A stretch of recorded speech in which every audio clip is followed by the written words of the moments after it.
Monster Hunter World is the best monster hunting game I've played. Is that a genre? Monster hunting? Nani? Coming from someone who hated the Monster Hunter games for the PSP, that might sound weird, but I can without a doubt say this is the best monster hunting game ever. I love this game. Yes. Originally, I couldn't get into the Monster Hunter series because I felt the older games were too clunky and slow. The characters felt stiff and the controls were really awkward. And the attacks were like really slow, and you had a lot of in-lag after each attack. So combat to me was really slow paced, and each hit had to matter, otherwise you get hard punished. And I get the appeal in that. It's just, to me, the combat was just so boring.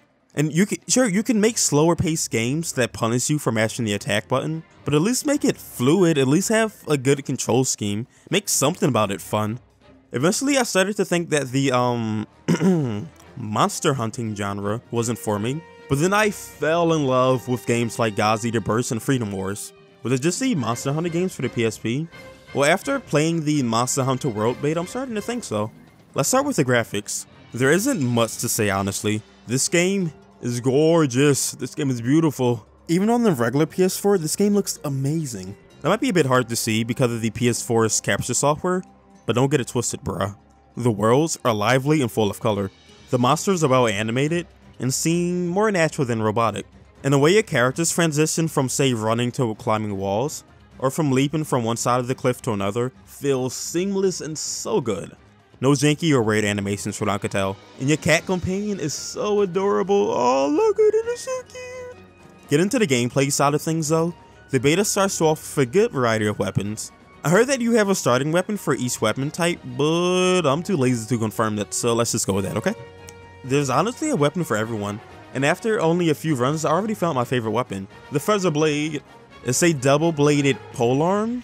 Yeah, I wish there was a fancy name for a double-bladed polearm, but I couldn't find one. The Feather Blade, from what I could tell, has two unique properties that set it aside from the other weapons.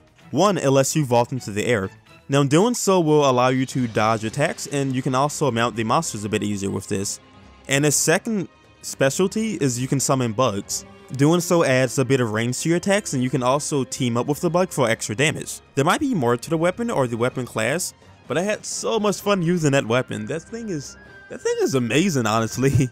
Best weapon in the game. I also started to fall in love with the spiked hammer, which functions as both a hammer for attacks and a guitar. I know, crazy, right? You're like a mini musician. Each attack is a musical note, and playing the right song can give you and your team a buff, like say extra attack or defense or speed boost and a bunch of other things. The monsters are also a ton of fun to fight. Trying to learn the attack patterns of a monster on the first encounter is both tense and thrilling. Each monster has its own strength and weakness, attacks that work better on it and attacks that don't. After the first few fights with a monster and learn its attacks, things do start to get a bit predictable. However, you can get around this by experimenting with different weapons and such, which will cause you to adapt to the fight in new and exciting ways. Remember though that this is just the beta, so the more diverse and exciting monsters wouldn't be in it. There is, however, a secret dragon that you can find on the map, and Jesus Christ, that thing is so fun to fight. My first encounter with it was, I came into his nest, right, and immediately with my feather blade, because Jesus Christ, that weapon is so fun. So I mounted it and I'm digging my blade into his back so I can try to bring it down. And I eventually do, but it crashes into the wall, and the wall breaks and it creates a waterfall which knocks it out of the nest into the forest below. So I follow it down, I jump off the nest, and I'm just free falling with it, and I jump down there, and then we're fighting at the bottom of the forest.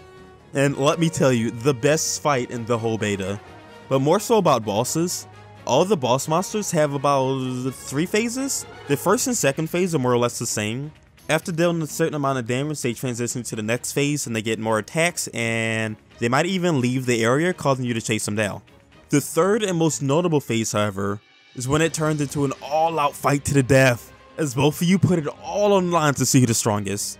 Fighting the monsters is some of the most fun I had in a while. You scout around the area to pick up tracks, eventually leading you to the beast, or you go sightseeing like I did and happen to spot it out the corner of your eye. From there, it's on. You get the first attack because it's not aggroed. So, do you lay down some traps first? Maybe you try to mount it to deal some heavy damage. Or screw strategy and just run and swinging. You can also use the environment to aid you in combat, such as finding high points to jump off of to mount them, or shooting explosives. Some areas even have their own traps that the monsters can find themselves stuck in, but it doesn't just stop there though. You can find help in the local wildlife, or, depending on what area you're in, your one-on-one with that behemoth turns into a free-for-all with the other monsters in the area. Most of the time it's a 2v1 because the monster you're fighting stumbled upon their turf, so they kind of fight for that area. But other times, and it does happen, the monster shows up, and they kind of look at each other, and then they look back at you, and you're looking at both of them like, oh god, please, no, not like this, and you get murdered. Fighting isn't the only thing you get to do though, either through skinning the unfortunate souls that crossed your path, or picking up items along the way. You can take part in Monster Hunter's extensive crafting system, and essentially remodel your character. The combat in this game feels so much more fluid and fun to engage with. I even had a blast using some of the more ranged weapons, which turns the game into something more like a third-person shooter. You get different ammo which works for different situations, one of my favorite ammo being the thunder ammo, which lets you stun the creatures you shoot at. I personally can't wait for this game to come out. I mean, being the broke college student that I am, I won't buy the game, but you know, I have fun watching everyone else play it. So, this is the end of the video. If you enjoyed it, please rate, comment, like, subscribe, and thanks for watching.